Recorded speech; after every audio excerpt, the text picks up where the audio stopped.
One of the amazing things about the nighttime is that the nighttime is very special whether you're a believer or not.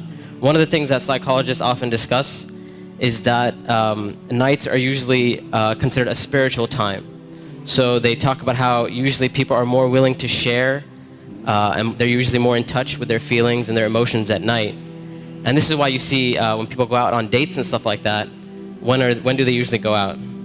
During the day or at night? So people are more likely to be in touch with their spiritual side and their feelings and their emotions. And what Islam does is that it takes advantage of this time. So while other people are busy doing other things, a believer takes that spiritual time and they take that emotional time and they devote it to their Lord. And one of the things that the scholars often talk about is that the night is a testimony of a person's love. So whatever a person loves, you'll see that they'll usually devote their night to that. So if a person's only concern in life is to have fun and party and maximize pleasure, they'll spend their night trying to do that.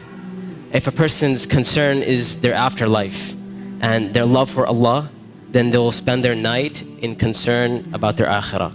And they'll spend their night devoted to Allah Azza wa Jal. As Allah Azza wa Jal said, وَالَّذِينَ آمَنُوا أَشَدُّ حُبًّا لِلَّهِ, that those who believe, they're stronger in their love for Allah Azza wa Jal. It's no secret, it's no surprise that our ummah today, our nation today, is not doing too well. And I hate to be negative, I hate to be negative about issues, but this is just a reality. And the point isn't for us to become depressed and say we're a goner and there's nothing we can do. The point is, how do we bring ourselves out of this situation, and how do we become like the companions radiallahu ta'ala anhum? And this is why one of the things that is often said by the classical scholars and even scholars of our time is that if we want to rectify this ummah, if we really, really care about this ummah, we really want to change this ummah, then we will not be able to do it except that which changed the beginning of this ummah. Meaning, if we really care, we really want the ummah to progress. Now we're Muslims living in the West and we care about Muslims in America, and we really want Muslims to be in a better state, then we have to look at the sunnah of the Prophet ﷺ and how the companions did it. And it is in that we're going to find our ummah come to life. And the thing about the companions, like I mentioned, is that what they had and what is missing from our time is that attribute of going above and beyond the bare minimum. Ibn Abbas radiallahu ta'ala anhuma, he says about the companions, he said, I did not see a single companion. He said, I did not see a single companion except that they would take something from the night. Meaning they would pray some type of qiyam al-layl. And one of the most oft questions I get from young people is, you know what, my iman is just not doing too well. Like, I have a dip in my iman and I just don't feel it anymore.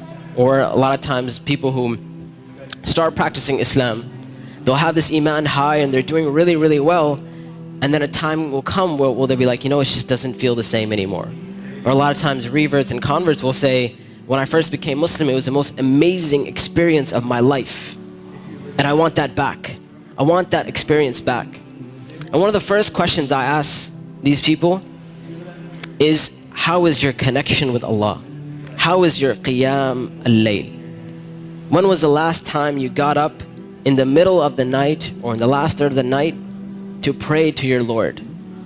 And if the answer usually is, well, I don't really do that. I mean, I just try to do my 5 daily prayers. I'm just happy if I can get that in. And I tell them, I say, listen, if you're cutting off your connection with Allah, how are you going to get better? You can't expect your iman to just get fixed all of a sudden on its own. It's not going to happen. You have to take steps for you to become a better Muslim. You have to take steps to reach that level of iman.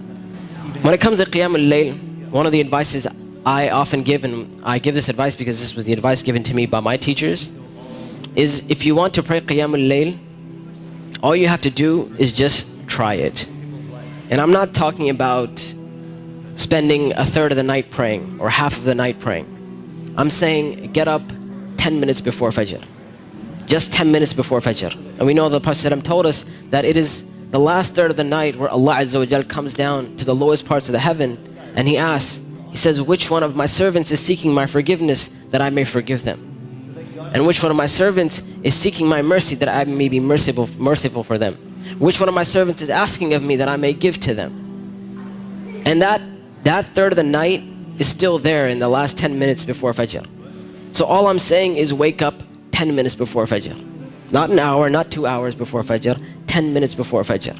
And try and pray Qiyamul Layl and experience this amazing spiritual nature that Allah Azza wa Jal has given us, this blessing that Allah Azza wa Jal has given us. And when you get up in the night, number one, you'll see your heart transform. You'll feel your heart unlike you've ever felt it before. And I know a lot of us, and this is a problem which is very, very common, where we look at Islam and all we see is a bunch of things we have to do. And we're missing that spiritual side of Islam. We're missing that connection with Allah and our Creator. And I tell you that if you're seeking that connection, then get up and pray Qiyamul Layl. You will see your heart transform. You will see this tranquility and peace that Islam is supposed to be.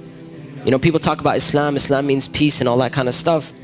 If you really want to experience that, get up in that last third of the night. Get up for 10 minutes and you will see that peace and tranquility descend upon you.